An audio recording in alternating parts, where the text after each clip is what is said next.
বিষয়বস্তু ও বর্ণনা ভঙ্গির দিক থেকে মাক্কি এবং মাদানী সূরার বৈশিষ্ট্য আমরা আলোচনা করব। প্রথমে আমরা বলবো বিষয়বস্তু ও বর্ণনা ভঙ্গির দিক থেকে মাক্কি সূরার বৈশিষ্ট্য। আপনারা সবাই জানেন যে আল্লাহ রসুল যখন মক্কায় জন্ম নিলেন তখন কিন্তু সমগ্র মক্কা জুড়ে মূর্তি পূজক বা শিরকের আধিপত্য ছিল।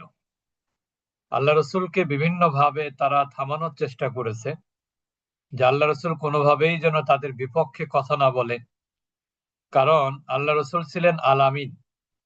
উনি যে বানিয়ে বানিয়ে বা কারোর ক্ষতি করার জন্য কিছু বলবেন এরকমটি হতেই পারে না, যার জন্য আল্লাহ রসুলের মুখ থেকে কোনো কিছু বের হওয়া মানে সেটা সত্য কথা।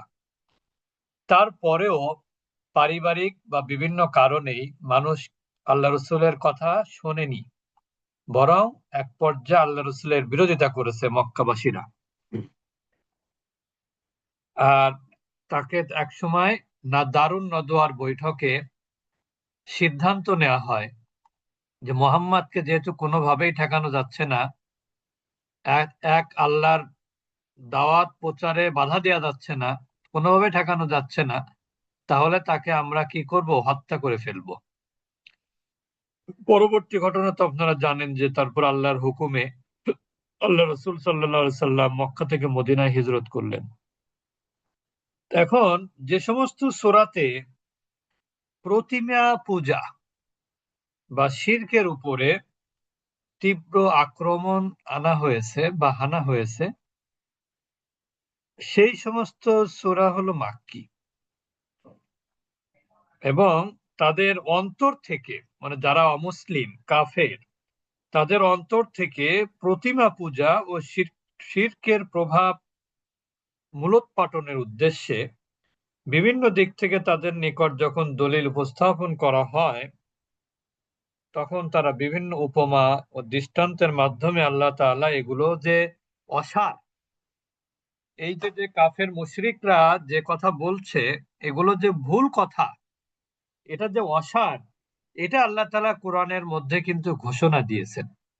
যেমন আমরা যদি দেখি সূরা হাজ, সূরা হাজ এই সূরার 33 নম্বর আয়াতে আল্লাহ সুবহানাহু ওয়া তাআলা বলছেন যে ইয়া আইয়ুহান নাসু দুরিবা মাসালুন ফাসতামিউ লাহ, যে হে মানব জাতি, একটা উপমা দেয়া হচ্ছে, তোমরা মনোযোগ সহকারে তা কি করো, শ্রবণ করো।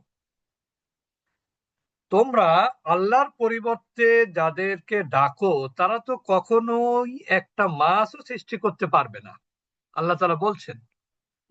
তার মানে কি, এখানে নিশ্চয়ই মূর্তি পূজা শিরকের ব্যাপারেই তাদের বিরুদ্ধে বলা হলো।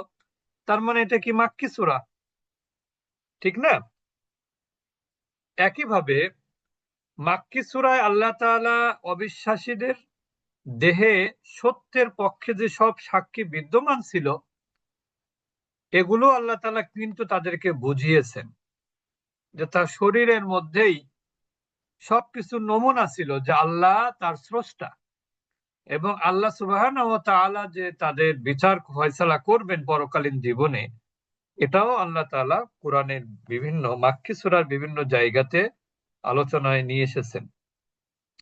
আরেকটা জিনিস হলো, মাক্কি সূরার মধ্যে কাফেরদের যে নিকৃষ্ট অভ্যাস ছিল এবং তাদের যে কুৎসিত আচরণ ছিল, যেমন তারা কি করত, হত্যা করত, তারা রক্তপাত করত, তারা জীবন্ত দাফন করত মানুষকে, তারা সম্ভ্রম লুণ্ঠন করত, এতিমদের মাল ভক্ষণ করত, এগুলো কিন্তু মাক্কি সূরার মধ্যে বেশি আলোচিত হয়েছে। কাফেরদের যে এই সমস্ত চরিত্রের ব্যাপারে মাক্কি সূরাতেই বেশি আলোচিত হয়েছে। এবং মাক্কি সূরার যে আয়াতগুলো, এই মাক্কি সূরার আয়াতগুলো কিন্তু আসলে অনেক বেশি হৃদয়গ্রাহী এবং অনেক বেশি আকর্ষণীয় এবং ভাষা অলংকারে পরিপূর্ণ। মাক্কি সূরা ব্যাপারে এই সমস্ত কথা আমরা জানি। মাদানী সূরার মধ্যে যে বৈশিষ্ট্যগুলো ছিল, এর আগে আমরা যেটা জানতে হবে আমাদেরকে, আল্লাহ রসুল যখন মক্কা থেকে মদিনায় গেলেন, তখন তিনি ওখানে গিয়ে কি হলেন? মদিনা রাষ্ট্রের রাষ্ট্রপ্রধান হলেন। উনি কি করলেন? মদিনা রাষ্ট্রটাকে যাতে ভালোভাবে উনি পরিচালনা করতে পারেন, সমগ্র মানে অন্যান্য ধর্মাবলম্বী সহ সবাইকে নিয়ে তিনি একটা সনদ রচনা করলেন। সেই সনদের নাম হবে কি নাম হলো? চার্টার অফ মদিনা, অর্থাৎ মদিনার সনদ। তো এই মদিনার সনদে আল্লাহ তাআলা, আল্লাহ রসুল সাল্লাল্লাহু আলাইহি সাল্লাম বেশ কিছু শর্ত, যেগুলো আসলে মুসলমানদের পক্ষেই ছিল। তা এই সনদ রচনার পর সেইখানে কিন্তু আবার শান্তি ফিরে আসে। অর্থাৎ যে সমস্ত সূরায় শরিয়াতের দণ্ডবিধি শরিয়াতের দণ্ডবিধি এবং ফরজ নির্দেশের উল্লেখ আছে, সেগুলো কিন্তু মাদানী সূরা। যেমন আপনারা জানেন যে শরিয়াতের দণ্ডবিধিটা কি, কোন দণ্ডবিধি ফরজ মানা আমাদের, তার মধ্যে একটা কিন্তু চুরির শাস্তি, তারপরে ব্যভিচারের শাস্তি, তারপর কারোর বিরুদ্ধে মিথ্যা অপবাদের শাস্তি। এই শাস্তিগুলো কিন্তু আল্লাহর পক্ষ থেকে নির্ধারিত। এই শাস্তি যদি কোনো মুসলিম রাষ্ট্র হয়, কোন জায়গা যদি রাষ্ট্র যদি মুসলিম রাষ্ট্র হয়, বা মুসলিম রাষ্ট্রের মধ্যে যদি ইসলামী শাসন কায়েম হয়, বা ইসলামী ভাবধারায় যারা, তারা যদি রাষ্ট্র পরিচালনা করে, তাদের দায়িত্ব হবে এই আইনেই দেশ পরিচালনা করা। এটা যেটা বাস্তবতা, সেটাই আমি বলছি। এতে যেটা হবে, এটা কিন্তু শুধু ইসলামী রাষ্ট্রের না, যে কেউ চাইলে এটা ফলো করতে পারে। একটা জিনিস আছে কোরআনে, ওয়ালাকুম ফিল কিসাসি হায়াতুন, কিসাসের মধ্যেই জীবন। কিসাস কাকে বলে? কিসাস হলো, আপনি যদি কাউকে হত্যা করেন, তা আপনাকে হত্যা করা হবে, এর কোনো অন্য কোনো বিচার নাই, অন্য কোনো ফয়সালা নাই। আপনি যদি কারো একটা আঙ্গুল কেটে দেন, আপনার একটা আঙ্গুলই কাটা হবে। আপনি যদি কারো চোখ উপড়ে ফেলেন, আপনারও ঠিক একই চোখ উপড়ে ফেলা হবে। এখন এই আইন যদি কার্যকর হয়, বাস্তব প্রয়োগ হয়, তাহলে কিন্তু একটা মানুষ অপরাধ করার আগে ভাববে যে আমি যে ওর চোখ উপড়াতে যাচ্ছি, আমার চোখই তো থাকবে না। আমার আঙ্গুল, আমি যে ওর আঙ্গুল কাটতে যাচ্ছি, আমার আঙ্গুলই তো কেটে ফেলবে। আমি যে ওর হাত কেটে ফেলবো বললাম, আমার হাতও তো কেটে ফেলবে। তো এই যে একটা ভয়, যদি বিচার যদি হয় সঠিক বিচার, তাহলে বিচারের যে ভয়, এই ভয় থেকেই কিন্তু মানুষ অপরাধ থেকে বেঁচে থাকে। এই জন্য এই মাদানী সূরার মধ্যে কি আছে?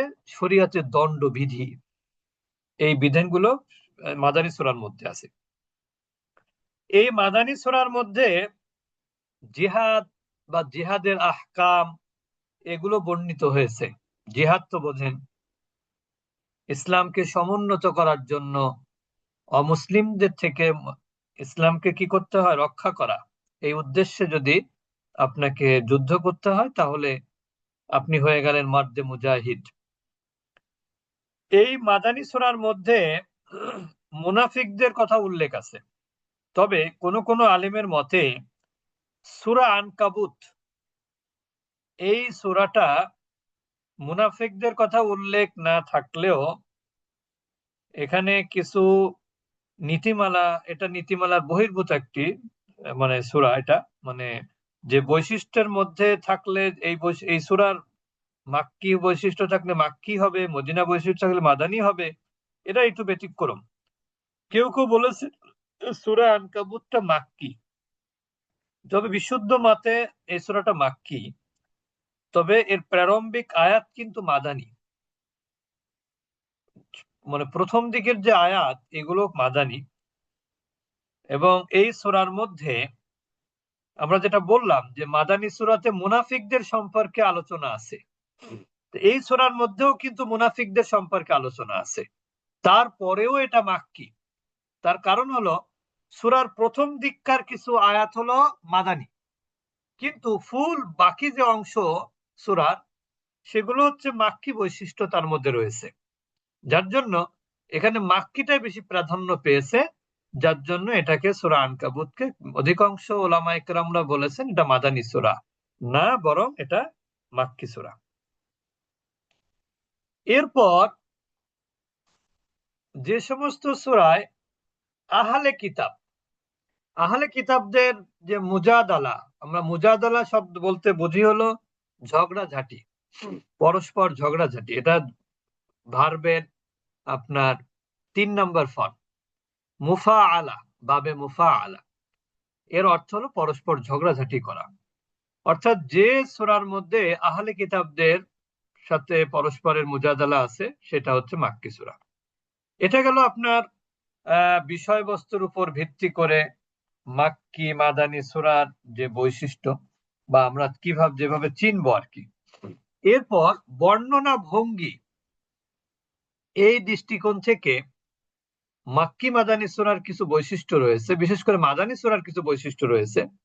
অর্থাৎ যে সূরার মধ্যে, ভালো করে খেয়াল করব, যে সূরার মধ্যে ইবাদত সম্পর্কে আলোচনা হচ্ছে বেশি। কারণ আল্লাহ রসুল যখন মক্কায় ছিলেন তখন তো আসলে ইবাদত করার সুযোগ ছিল কার? আল্লাহ রসুল সহ কয়েকজনের। কিন্তু যখন তিনি মদিনায় গেলেন তখন কিন্তু কি হলো, আরো বেশি মানুষ ইসলামের সুশীতল ছায়াতলে আশ্রয় নিল। এই জন্য মাদানীতে যখন আল্লাহ মদিনায় যখন ছিলেন তখন কিন্তু ইসলামের যে ইবাদত গুলো রয়েছে আমাদের, এই ইবাদত সম্পর্কিত আয়াত তখন নাজিল হয়। তারপরে দেখেন পারস্পরিক লেনদেন, এইগুলো সম্পর্কে মদিনা সূরার মধ্যে এইগুলো সম্পর্কে আলোচনা রয়েছে। তারপর পারিবারিক আইন, তারপরে সামাজিক সম্পর্ক, তারপরে যুদ্ধ বিগ্রহ, এইগুলো সম্পর্কে মোটামুটি মাদানী সূরার মধ্যে আলোচিত হয়েছে। মাদানী সূরায় আহলে কিতাব অর্থাৎ ইহুদি এবং নাসারাদের সাথে যে পারস্পরিক কথোপকথন হয়েছিল, তাদের তাদের ইসলামের প্রতি যে দাওয়াত দেওয়া হয়েছিল, এগুলো কিন্তু মদিনা সূরার মধ্যে আলোচিত হয়েছে। কারণ ইহুদি নাসারারা কোথায় ছিল? মদিনাতে ছিল বেশি। তো ইহুদিরা কিন্তু, ইহুদি এবং নাসারা উভয়রা কিন্তু জানতো যে মোহাম্মদ সত্য নবী, মোহাম্মদ সত্য নবী, এটা কিন্তু তারা জানতো। তা ইহুদিরা কি করলো?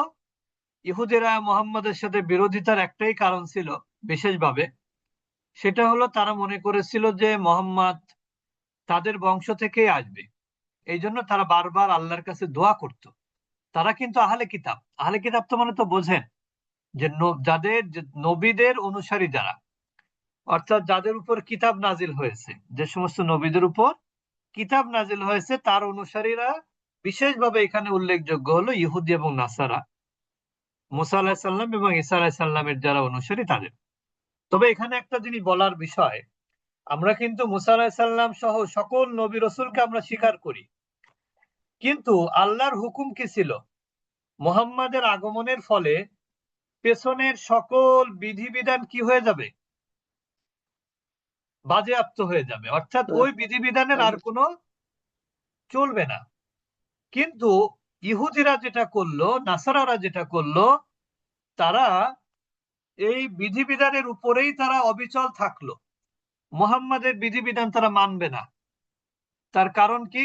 মুহাম্মাদের বিধিবিধান মানলে তারা তো মুহাম্মাদের কাছে, পুরো জাতির কাছে তারা ছোট হয়ে যাবে। আর এই বিষয়গুলোই কিন্তু আপনার মাদানী সূরার মধ্যে কিন্তু আলোচিত হয়েছে। কারণ এই বিষয়গুলো কোন এলাকার সাথে রিলেটেড? মাদানী এলাকার সাথে রিলেটেড।